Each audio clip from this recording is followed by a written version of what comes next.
Hey friend, welcome to a Fresh Start podcast. I'm Shan and I am a rare disease survivor. I've struggled my whole life to figure out how to overcome, physically and mentally.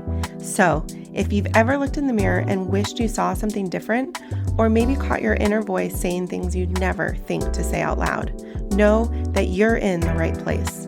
You're done spending time searching for quick fixes and buying all the weight loss solutions. You have spent enough time and money finding all the things that don't work. Now, it's time to do it right. It's time to be equipped through healthy habits and mindset shifts to get you through to the other side, believing you are worthy even though this life is hard. Even though health is hard, we can and need to honor this body that serves us. So, stop scrolling social, clicking the ads, and buying all the things. Let's grab our Americano and pop in our AirPods. It's time to solve the real problem together. Let's rise up, friend. A fresh start awaits. Hey there. Gosh, I'm just so glad you're here. Today, we are talking about something really important, and that's self-talk. 4 helpful tips to talk with yourself without insult. Spoiler, would you talk to your mom the way you talk to yourself? I already know the answer. It's no. We're going to be talking about some tacticals with purpose, because honestly, if most people knew what goes on in our heads, well, let me just say I'm glad that people don't, and that those stay to ourselves. But it's important that we shift them. So today, grab a pen and paper because these are really important. And I'm excited to go through them with you and walk this journey to help make the shift of how we talk with ourselves in order to express and exude the same love and grace and patience that we give to others. Here we go. Hey friend, so today we're talking about something really important, and that's self-talk. More importantly, the mean things that we say to ourselves. I honestly wish this episode wasn't needed, but it is. And so I'm going to have us dive in. It's not going to be pretty, but it's going to be extremely helpful. So I hope you're here for it. And honestly, a lot of this comes from our past, right? The way that we have written our story, the things that we have heard from others, or behaviors, and just how it has impacted what we believe is our truth and what is in our thought closet. I'm not sure if you've ever heard of Jennifer Rothschild, but she has this amazing Bible study that is called Me, Myself, and Lies. And I did it quite a few years back with some of my best friends, and she's the one where I first heard the phrase coined thought closet. And we all have our own thought closet, and it has been impacted by others and events. And what's in there, just like our normal closet in our house, it has to be cleaned out occasionally. We need to go through and we need to take inventory. What belongs and what doesn't. And so this episode is really going to lean into how to do that, because a lot of what's in there needs to go. It shouldn't have been there in the first place. Somehow it got a place in there, but we got to get rid of it. And so today I'm going to give you 4 helpful tips.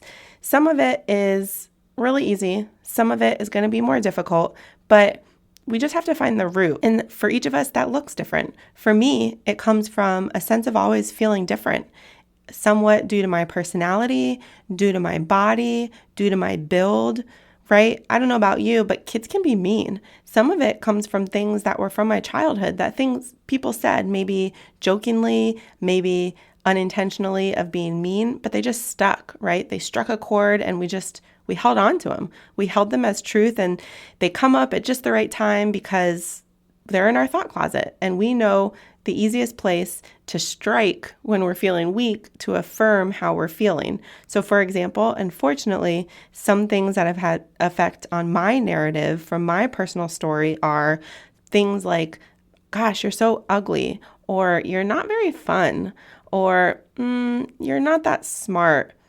You're pretty heavy, fat even. Are you broken? And I know these are really sad phrases, and honestly, I'm hesitant to say them out loud because I don't want them to continue to have life. But I think it's really important for you to realize you're not the only one. You say things and they have power in your life and how you view yourself and your worth. And we got to get rid of them. So in order to do that, we first have to bring them to the light and realize what they are so that we can combat them and get rid of them and move forward. So I hope you're here for it. Grab a pen, grab a paper, go ahead and write these down that are coming up for the tips in order to help talk with yourself without insult, because this is just going to be fantastic and it's so, so valuable. All right, here we go. Hey there. Oh my gosh, you have no idea how happy I am that you are here for this episode today. 4 helpful tips to talk with yourself without insult. Spoiler, would you talk to your mom the way you talk to yourself? Obviously, we know the answer is no, so I'm going to go ahead and put that out there right now. But I want us to take a minute to realize that this isn't going to be an easy conversation, but it is absolutely necessary. And as I take you through these tips today, I want you to be thinking, ideally writing down also, as I go along, what yours are. What is in your thought closet? What are the self-talk statements that you currently speak to yourself in private? What do you say that is hurtful, that you use regularly, and we know aren't true? So just keep that in mind as we go through today. I'm going to give you some personal examples.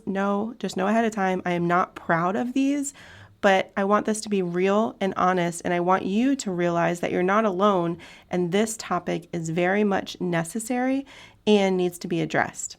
So here we go. Number 1, we need to stop ourselves mid-thought. We don't even finish the lie. So you need to learn to tell yourself, no, we don't say that. So for example, at least for me, a big one is when I go clothes shopping. I find that sometimes I'll be trying on clothes and they just don't fit. And immediately what comes to the forefront is, ugh, you're so fat. These workouts aren't working, your nutrition isn't working, and I immediately start thinking of all the mistakes and the slip-ups and the imperfections and imperfect moments that I've had, and that goes to feed the lie of, you're so fat. And so what I have learned to do and continue to practice, I'm not saying I'm an expert, but I'm saying that these tips do work, and in time, you become more of an expert at them. But don't even finish the lie. Learn to tell yourself, no, we don't say that. So as this narrative begins to start, I say, no, this is simply the wrong size, or it's not flattering on me. Because that's reality. Sometimes, I don't know about you, but I've been shopping before and I pick something up and the hanger says one thing, the tag says another. But until I've been trying it on, I don't realize that. And I'm like, what the heck? This is my size. Why isn't it fitting? Right? And then you're like, oh, wait, this is not my size. Or this simply isn't flattering. Honestly, I am 5'2". I'm not 6 foot. I'm not 5'8". I'm 5'2". All the heights are great. But at 5'2", I don't have the long legs. I don't have the build for someone that would wear something that would if they were taller. And so you just have to realize what's flattering on you might not be flattering on someone else, and vice versa. And so that's just a thing that we need to accept. So the size might be wrong, or it just might not be flattering. And something that I've realized that helps a lot with this also is realizing when, for you, is the best time to go clothes shopping. For me, honestly, it's after I work out. After I work out, all those positive endorphins have been released and I'm just feeling great. And I just feel like everything I try on feels amazing. I have such grace for myself. If something doesn't fit, it's like, oh, well, I didn't like that anyways. So just finding what time works for you, and then also how to go shopping that works best for you. Personally, I am just not a big fan of clothes shopping. I don't like going in person. I don't like going through the different racks. I love window shopping. Like, I really enjoy fashion. And if I walk through the mall or I'm at an outlet and I go through different stores, like, I'll see so many things that I like. But what I've learned for me is to learn the brand and learn my size and shop online. Like, I don't know why, but that is just my jam. Comes to my house. I'm in the comfort of my own home. My mirrors are set up the way that I like them, because that's also another reality is in different dressing rooms, in different stores, mirrors are just different lighting, different angles, and it just can lead to not being flattering. And that has nothing to do with you or the outfit. It's just for some reason that's something that stores do. And so just getting to have that safe space and experience has really served me well. And learning your brands, because the truth is, if you haven't learned this already, here you go. This is a freebie. Sizes are not universal. There you go. You're welcome. So learning the brands and sizes that you like and work best for you also makes shopping a lot more enjoyable, because you can shop that brand with confidence and the sizes, and you just don't even have to worry. I'll go to one store and I'll get one size. I'll go to another store, get that same size, night and day. And it's just ridiculous, and it can be defeating depending on what time of day it is and just where you are emotionally. And so just learning those tips for yourself, it goes so far. And a second example, honestly, is just the lie of, you're so dumb. And I know this isn't true. I do. I know that I'm smart and I'm capable and I'm a hard worker and I'm really good at figuring things out. But sometimes this lie just creeps in. And so I've learned to say, no, this simply isn't true. This may not be my area of expertise or interest, or I just may not know how to do this yet, right? When something is new, we just don't know how to do it yet. It's like the quote that Helen Hayes, who is an actress, said, "Remember, every expert was once a beginner." And I just think that's so valuable and important to remember. And so I just want to challenge you to think of, I use the same two for all of these tips today, but think of at least 2 lies that you speak to yourself in private that we need to bring to the light and combat, and that you need to learn to stop yourself mid-thought, not even finishing that lie, and tell yourself, no, we don't say that. Tip number 2, ask yourself, is this true? We need to recognize when the lie comes up that it is a lie, and we need to counter it with truth. Think of a truthful example for yourself. This isn't hard. You have so many, trust me, your whole life, however old you are, you have all those years of examples. And so you just need to think of a truthful example in order to combat it. So continuing with the examples above, you're fat, right? From trying on clothes, that was my first example. So first, I'm going to stop myself midway and not even finish the lie and say, no, we don't say that. And I'm going to remind myself, no, you aren't fat. This is the body God gave you. It serves you daily. You are beautiful and strong. And then, remind myself, this simply may be the wrong size or not a flattering fit for you. But by doing that, you're reminding yourself of your value and your worth. It's not in these clothes that we're trying on. It's not in this moment that just may not be the best moment for trying on clothes or looking in the mirror in a certain outfit. Like whatever's happening, that just might not be the truth of it, right? And so we have to recognize that it's a lie and speak truth into ourselves. You are beautiful. You are strong. You are capable. This body serves you in your challenges, in your hardships every single day. That is what we need to be focusing on and speaking into ourselves. And secondly, no, you aren't dumb. You have completed so many studies and projects. You help others regularly. This may simply be new or not for you, but being able to recognize and differentiate between the two is so important, because the more that you speak life into yourself positively and with love and encouragement, it completely reframes your mindset. It shifts it to a positive focus and perspective, and it changes the moment. And that just does wonders for your attitude and your confidence and your perspective as a whole for yourself as well as for others. Tip number 3, we need to pause. We need to recognize the situation and try to identify the trigger. What happened? What led up to this? We need to bring it to the light so we can better equip ourselves in the future. Because the truth is, as much as I hate to say it, I know this isn't the first time, and it unfortunately will not be the last. But the more that we identify the trigger and equip ourselves, we take the power away in the future. We lessen the amount of time that this event takes to regain the power from it, right? So we are able to turn the situation around faster. We're able to regain control and we're able to move forward.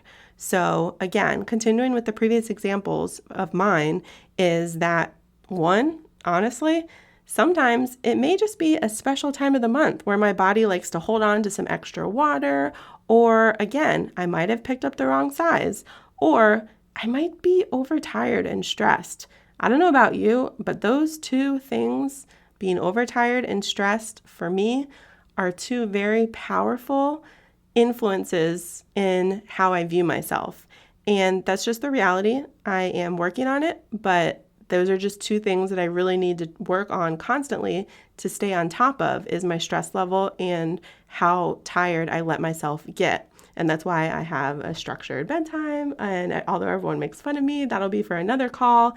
But your bedtime routine is really important, and your sleep schedule is really important. And just showing judgment and being impatient can be really difficult, right? Like, we self-inflict that. I don't know about you, but I am so encouraging to friends, family, strangers. I help always point out the positives and the beauty, but I don't reciprocate that to myself. And I just find that so interesting, because I know I'm not the only one. And that's just so sad and defeating. And I don't want that to be the case for you or for me anymore. And so part of speaking truth to ourselves and learning the trigger is to get rid of that judgment and to be more patient and loving to ourselves, because we don't deserve anything else. And so we need to recognize, if this is the case, am I overtired? Am I stressed? Am I at a certain time of the month that this just might not be a pleasant time to shop? It's okay to say not right now and just rechange your schedule. So all of those things, remember, you're in control of. And that is just also empowering, and something to remember is you can simply walk out of the store. If that's not working for you, just leave and do it another time. And then as far as the dumb example, again, being overtired and stressed are two very powerful influences in my life. And so I think back to growing up when kids can be mean and just sometimes thinking everything is a competition. And so these fleeting things that maybe I heard or I told myself or someone told me back when I was growing up, they start to come back, right? They come out of left field. We're like, oh gosh, that was from what, 3rd grade, 5th grade, whatever. Where did that come from? Where was my brain storing that? I don't know if you've seen Inside Out, but those memories, man, they come back to haunt us, even if we thought they weren't there or we didn't remember them. And so we need to love ourselves through them, through those moments and memories, and help teach ourselves and remind ourselves of the truth of who we are. And that is that we aren't dumb. We are fully capable and smart and hardworking and good at figuring it out. And that is what is important, and that is what we need to foster and focus on and remind ourselves of in these moments. Number 4, we need to breathe. Like, I don't know about you, but this is all pretty stressful. And in the moment, I'm stressed. I find myself stressed. I find myself just not liking the moment. And as I'm learning and working on turning it around, the stress starts to increase. And so I just pause and I breathe. And breathing helps in these moments because we all have struggles and triggers. But the same forgiveness that we extend to loved ones, we need to also extend to ourselves. Because by being able to pause and breathe, we're regaining control, which helps us recognize the triggers, combat them, and turn the situation around for success so that we can move forward with a clearer head and calmer presence. Breathing is just so powerful. And I don't know about you, but sometimes pausing and breathing just don't fit in my schedule, right? It's go, go, go, rush, rush, rush. But allowing for that time to just kind of be still and regroup helps us be able to move forward with the right attitude, effort, focus, all of the pieces. And so these two, I want to make sure that they don't get skipped. And number 5, honestly, I know I said there were only 4, but I'm just going to give you a bonus, so you're welcome. And that is to pray.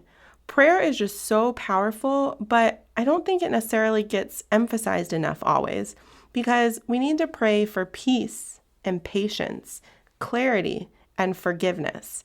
So I want to give you 2 example prayers, one for body image, one for just, I'm going to say confidence, even though my example was in regards to dumb and turning that around to see how capable and smart and valuable I am.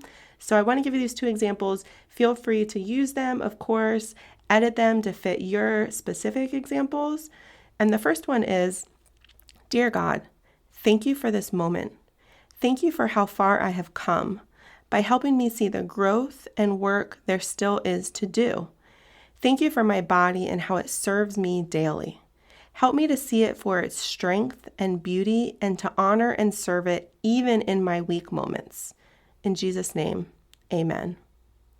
And the second one is, Dear God, thank you for the wisdom and lessons in my life. I have learned so much and look forward to all that is still to come.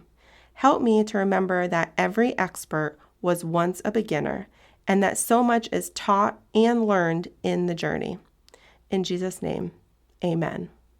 So as we went through these 5 tips today on how to work on self-talk, I hope that as you were thinking about your own examples, you were able to see and think about the specific situations and how in the future, when they occur, because it's not a matter of if, what you can do in order to regain control and power of the moment and to turn it around so that your thought closet, as Jennifer Rothschild would say, is restocked and replacing the items from before, because that negative stuff, it's got to go. And so I just want to first recap our points, and that is number 1, when it occurs, to stop yourself mid-thought. Don't even finish the lie. Learn to tell yourself, no, we don't say that. Number 2, ask yourself, is this true? Recognize it's a lie and counter it with truth. Think of truthful examples from your life. There are so many. You might not think so, but they're there. And so the more that we practice pausing and focusing on the truth, those examples from our past, they'll come to the light and your mind will just start to be flooded with the truth, and it'll become easier and easier to combat the lies. Number 3, pause. Recognize the situation and try to identify the trigger. What happened? What led up to this?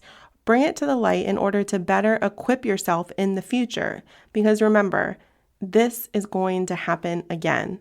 Ideally, less and less often, but the more that you practice these tips, the shorter in duration these occurrences will be, and hopefully the less often.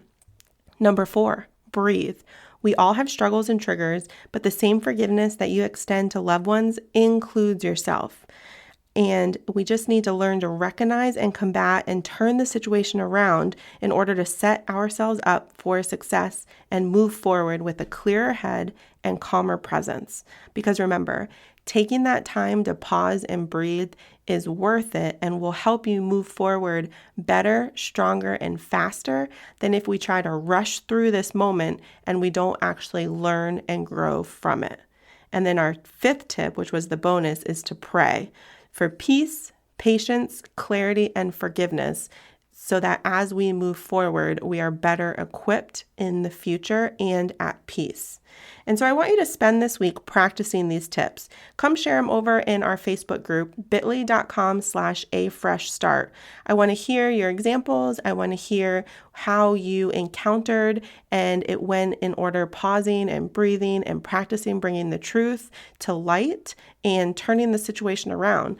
Was it easy? Did you struggle at first a little bit, but then with practice, it's coming more and more steadily and readily? I want to hear all the things. So come on over, pop it in the Facebook group and share.